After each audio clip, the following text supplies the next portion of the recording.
طغوا فی البلاد، یہ وہ تھے جو شہروں میں سرکشی کر رہے تھے. پوری آیتیں میں نے نہیں پڑھی. طغیان کے معنی سرکشی، یہی لانا ہے. اور اگر یہ مرحلہ سر ہو گیا تو میری آج کی محنت سوارت ہے. بہت آرام سے سننا، بہت آرام سے. یہ قوم عاد کے لوگ، یہ قوم سمود کے لوگ، یہ فرعون، یہ سرکشی کر رہے تھے شہروں میں، ہم نے انہیں تباہ کر دیا. الذین طغوا فی البلاد، یہ طغیان کر رہے تھے. ٹھیک، یہ یاد رکھنا. سورہ والفجر. اور اب سورہ والشمس میں کہنے لگا کذبت ثمود بطغواہا، سمود نے طغیان کیا، سرکشی اختیار کی. ان کا رسول چیختا رہا ناقۃ اللہ و سقیاہا. اونٹنی یاد ہے نا حضرت صالح کی جو معجزے کے طور پہ آئی تھی؟ ان کا رسول چیختا رہا، بھائی توجہ رکھنا، چیختا رہا ناقۃ اللہ، یہ ناقہ اللہ کا ہے، یہ اونٹنی اللہ کی ہے. ناقۃ اللہ قرآن میں لکھا ہے، یہ جو معجزے کے طور پہ ناقہ آیا، نام کیا ہے اس کا؟ ناقۃ اللہ. کبھی اللہ نے اس پہ سواری کی؟ نہیں کی نا. کبھی اللہ نے سواری کی؟ نہیں کی. کبھی اللہ نے اس اونٹنی کا دودھ پیا؟ نہیں پیا. تو یہ اللہ کا ناقہ کیسے ہو گیا؟ کہا بھئی ایسے عجائب دکھلائے کہ اللہ نے کہا کہ یہ ناقۃ اللہ ہے. تو ناقۃ اللہ تو سب کی سمجھ میں آ گیا، ید اللہ آج تک کسی کی سمجھ میں نہ آیا.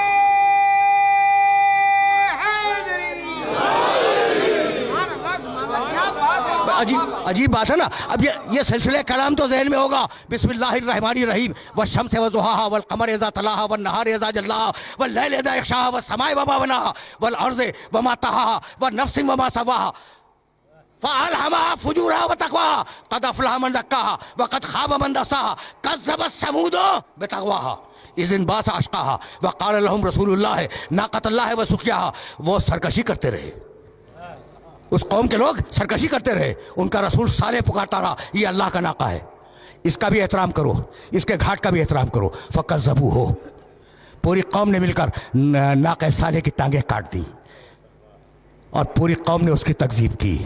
مجھے معاف کر دینا، قرآن ہے، کہانی نہیں ہے.